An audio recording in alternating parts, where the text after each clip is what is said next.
Hey, this is MassX with a brand new One Punch Man, the strongest video. And we've got some stuff to go over today. We have our new version update notice on February 27th of this year. We'll be getting a new update. And it's really much ado about nothing. I probably could have predicted this due to the New Year celebration and them being off for literally 3 weeks. I didn't expect much of anything.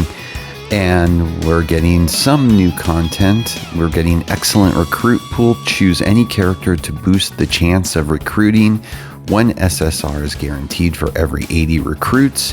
You can also use colored crystals obtained through recruiting to exchange for fantastic rewards in the colored crystal store. When that drops, we'll take a closer look at it, but I don't really see any need to go poking around it. It's basically another recruit pool for us. The bigger news, of course, is our next SSR Plus limited banner. Silverfang will be dropping at the first of the month. And is this a character you should be going for? Well, I've spoken about this character previously in other videos. Let's take a look at him and can pretty much tell you what it's looking like for most. Now, of course, he's a grappler and a hero. Instant damage evasion, combo support. His basic attack, Piercing Fang, attacks a single target with 2 consecutive strikes, deals damage by 120% of attack, and triggers the combo. Whirlwind Water. Alright, attacks all enemies with 5 consecutive strikes and deals damage by 300% of attack. Has a 100% chance to inflict internal injury on 3 random targets when attacked. Takes internal injury damage by 200% of Silverfang's attack. So yeah, you know how you're going to be building this character. And triggers combo.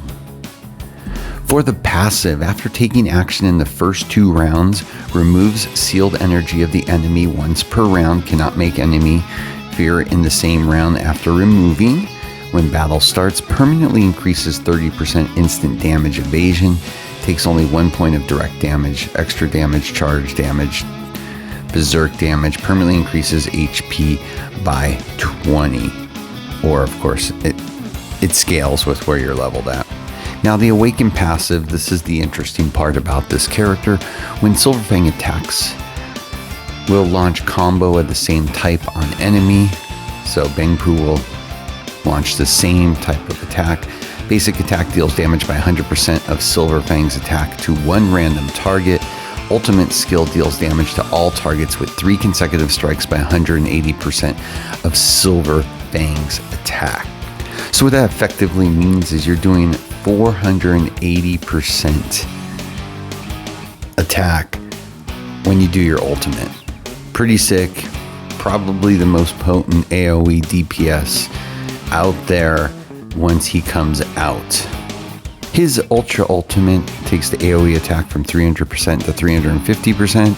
3 random enemies goes to all enemies.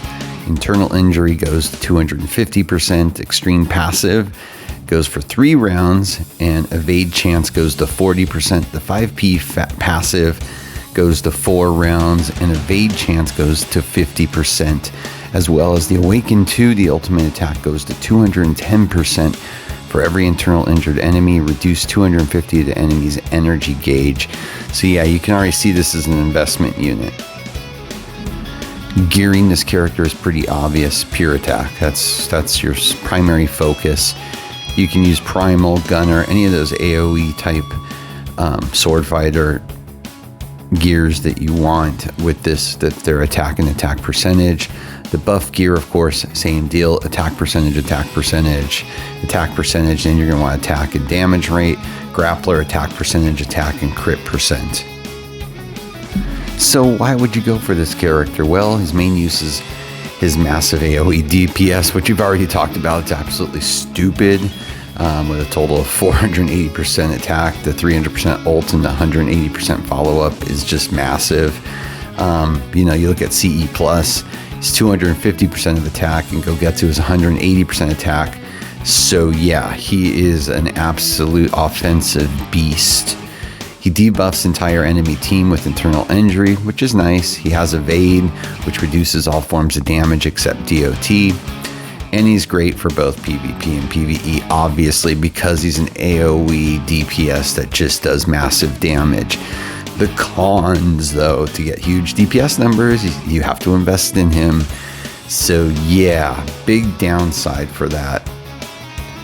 His Oct2 and KS are a must, so that's another major downside, especially for free-to-play players.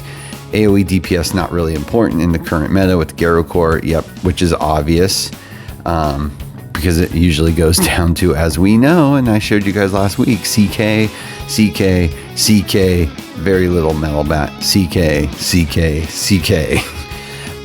Evade only has a chance to proc, so he still can be squishy at times. A little bit of a glass cannon. Also, too, you know, everybody's fighting for slots right now, and there's better units coming. So yeah, you got Gogetsu, SSR Plus, Atomic Samurai, SSR Plus. The list will continue. So sadly, this unit just isn't going to see its time to shine for the most part. And really, let's be honest, if you already have Child Emperor, you don't need another AoE DPS. Plus, with CK, Child Emperor is better because of those heals, because you know who's going to last. So yeah, pretty much redundant. So as good of a unit as this character is, he just doesn't have a place right now. That's the major problem. With the core we've got now, with what this does for a team, the longevity on the field, the length of the game, this character isn't going to last long enough in the long run or produce enough for you to justify pulling for him. So for free-to-plays, in my opinion, this is such a hard skip, it's not even funny. For anybody else, it's pretty much a hard skip unless you just want to have him or he's one of your favorite characters. But for true value, not at all. Skip, skippity-doo-dah, skippity-day. Get the hell out. So yeah, so that's about it. Let me know your thoughts on this. With that, as always, please like and subscribe. It helps a lot. Have a great day.